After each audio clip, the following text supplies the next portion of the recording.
నమస్తే welcome to స్వతంత్ర focus నేను లక్ష్మి। జమ్మూ కాశ్మీర్లో ఎన్నికల వేడి రాజుకుంది। ప్రధాన రాజకీయ పార్టీలన్నీ అభ్యర్థుల జాబితాలు విడుదల చేయడంలో బిజీగా ఉన్నాయి। ఎన్నికల ప్రచారాలు కూడా ప్రారంభమయ్యాయి। ఈ నేపథ్యంలో సంకల్ప్ పత్ర పేరుతో ఎన్నికల మేనిఫెస్టో విడుదల చేసింది భారతీయ జనతా పార్టీ। కాశ్మీర్లో ఉగ్రవాదాన్ని భూస్థాపితం చేసే సత్తా ఒక్క కమలం పార్టీకే ఉందన్నారు కేంద్ర హోంమంత్రి అమిత్ షా। ఇదిలా ఉంటే ఆర్టికల్ 370 రద్దు తర్వాత జమ్మూ కాశ్మీర్లో పరిస్థితులు మారిపోయాయి। కాశ్మీర్లో తుపాకీ చప్పుళ్లు ఆగిపోయాయి। ఇదిలా ఉంటే ఆర్టికల్ 370 రద్దు తర్వాత జమ్మూ కాశ్మీర్లో జరగబోతున్న తొలి ఎన్నికలు ఇవి। దీంతో ఈ ఎన్నికల్లో గెలిచే అధికారం చేపట్టడానికి అన్ని రాజకీయ పార్టీలు తీవ్రంగా ప్రయత్నిస్తున్నాయి। పోటాపోటీగా ఎన్నికల ప్రణాళికలు విడుదల చేస్తున్నాయి। ఈ అంశాలపై ఇవాల్టి స్వతంత్ర ఫోకస్। మరికొన్ని రోజుల్లో జరగనున్న జమ్మూ కాశ్మీర్ ఎన్నికలకు మేనిఫెస్టో విడుదల చేసింది భారతీయ జనతా పార్టీ। సంకల్ప పత్ర పేరుతో మేనిఫెస్టోను కేంద్ర హోంమంత్రి అమిత్ షా విడుదల చేశారు।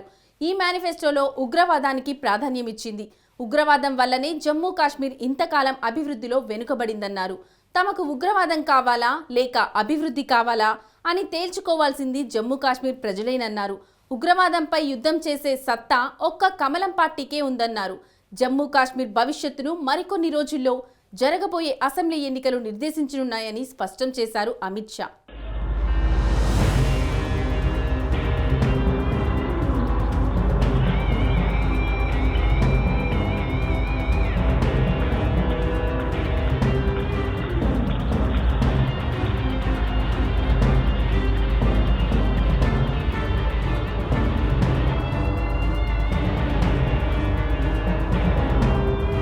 జమ్మూ కాశ్మీర్లో ఎన్నికల వేడి రాజుకుంది। జమ్మూ కాశ్మీర్ ఎన్నికలకు తాజాగా కేంద్ర మంత్రి అమిత్ షా మేనిఫెస్టో విడుదల చేశారు।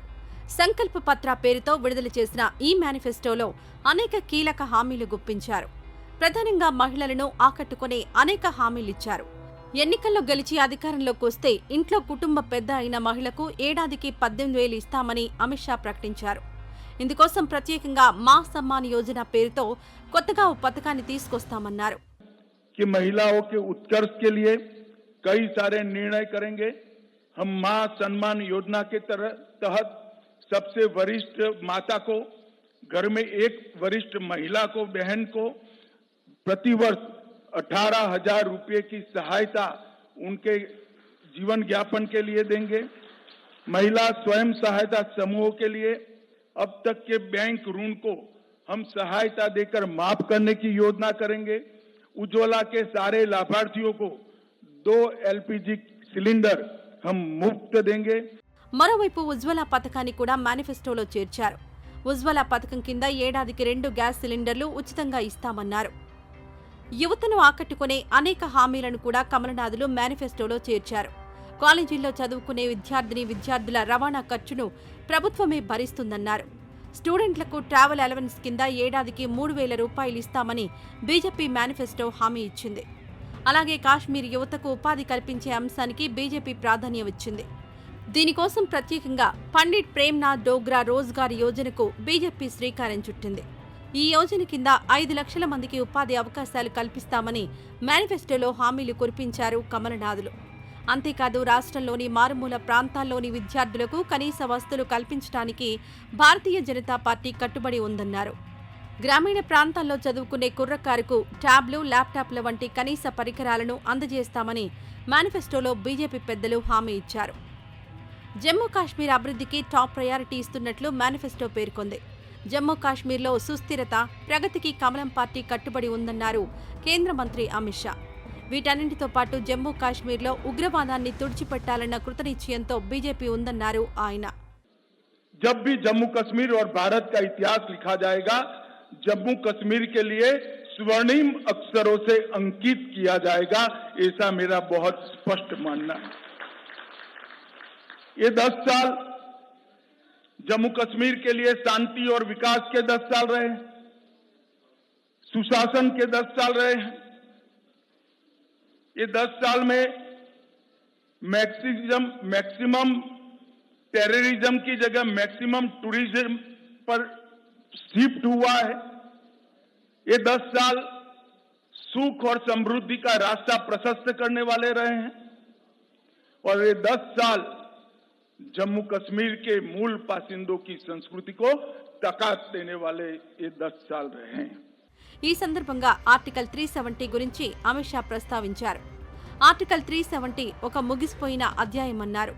ఎటువంటి పరిస్థితుల్లోనూ ఆర్టికల్ 370 పునరుద్ధరణ జరగదని ఆయన పేర్కొన్నారు. ఆర్టికల్ 370 కారణంగానే కాశ్మీర్ యువత హింసా మార్గం వైపు మళ్లారన్నారు. 2019లో ఆర్టికల్ 370 రద్దయిన తర్వాత జమ్మూ కాశ్మీర్లో సాధారణ పరిస్థితులు నెలకొన్నాయన్నారు. కాశ్మీర్ యువత మెల్లిమెల్లిగా ఉగ్రవాదానికి దూరమవుతున్నారన్నారు. జనజీవన స్రవంతిలో చేరుతున్నారు. చక్కగా చదువుకొని ఉద్యోగాలు చేసుకోవడానికి సన్నద్ధమవుతున్నారని అమిత్ షా పేర్కొన్నారు. एक जमाने में धारा 370 की परछाई में यहां पर अलगाववादियों की मांगे, हुर्रियत जैसे संगठन और हुर्रियत जैसे संगठनों के नतमस्तक होती हुई सरकारें हमने देखी थी. ये 10 साल के अंदर आज धारा 370 और 35A पास्ट बन गया है. वो हमारे संविधान का हिस्सा नहीं है. इसका पूरे भारत और जम्मू कश्मीर की जनता को आनंद है.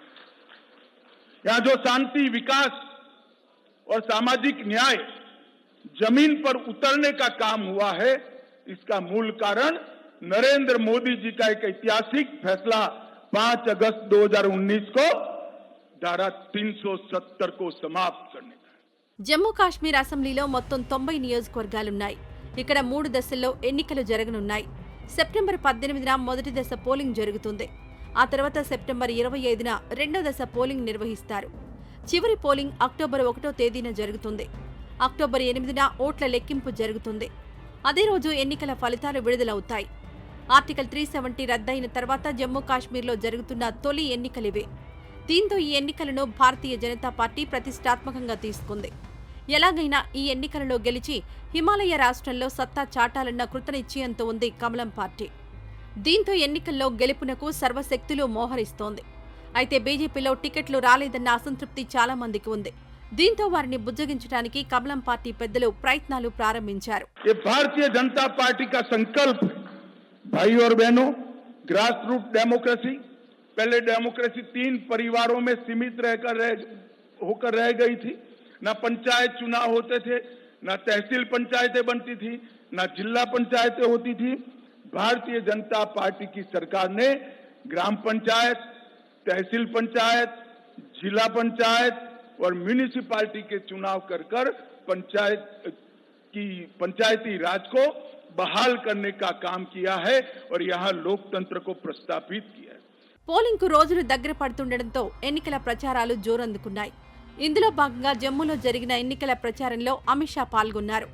ఈ సందర్భంగా జరిగిన బహిరంగ సభలో మాట్లాడుతూ జమ్మూ కాశ్మీర్లోని ప్రధాన రాజకీయ కుటుంబాలపై అమిత్ షా ఘాటు ఆరోపణలు చేశారు.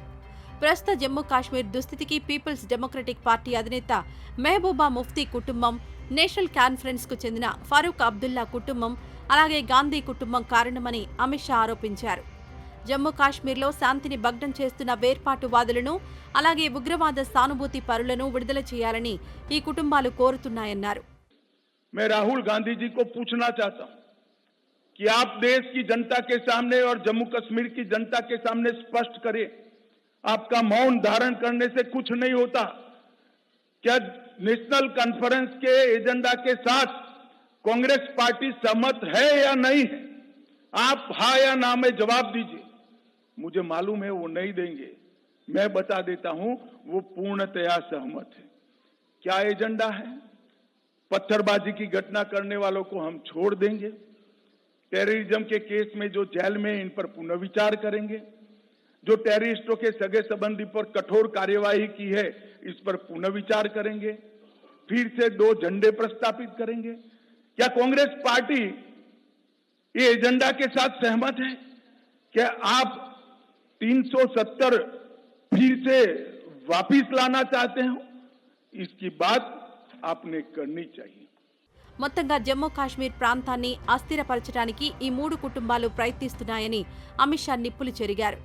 ఈ కుటుంబాలు మరోసారి అధికారంలోకి వస్తే జమ్మూ కాశ్మీర్లో ఉగ్రవాదం మళ్లీ బుసలు కొడుతుందని కేంద్ర మంత్రి హెచ్చరించారు. బీజేపీ అధికారంలోకి వస్తే ఉగ్రవాదంపై ఉక్కుపాదం మోపుతామన్నారు. ఉగ్రవాదులు తల ఎత్తకుండా చేసే సత్తా ఒక్క కమలం పార్టీకే ఉందన్నారు. అంతేకాదు జమ్మూ కాశ్మీర్ ఎన్నికల్లో పాకిస్తాన్ జోక్యం చేసుకోవాలని ఈ 3 కుటుంబాలు కోరుకుంటున్నాయని అమిత్ షా ఘాటు ఆరోపణలు చేశారు. జమ్మూ కాశ్మీర్లో శాంతి నెలకొనే వరకు పాకిస్తాన్తో మాట్లాడే ప్రసక్తే లేదన్నారు.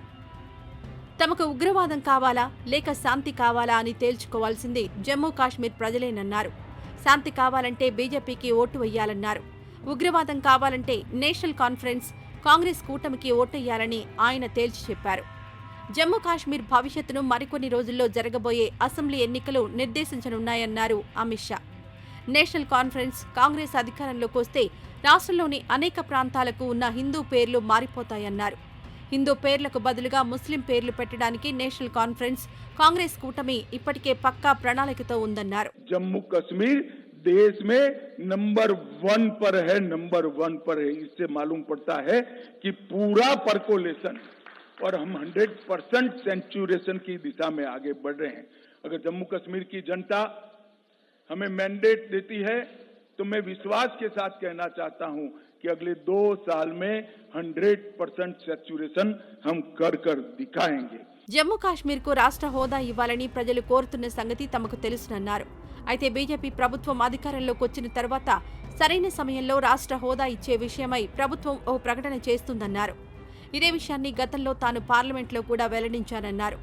అయితే రాష్ట్ర హోదా అంశంపై కాంగ్రెస్ సీనియర్ నేత రాహుల్ గాంధీ జమ్మూ కాశ్మీర్ ప్రజలను తప్పుదోవ పట్టిస్తున్నారని ఘాటు ఆరోపణలు చేశారు అమిత్ షా. మొత్తం మీద బీజేపీ మేనిఫెస్టో విడుదలతో జమ్మూ కాశ్మీర్ రాజకీయాలు జోరందుకున్నాయి.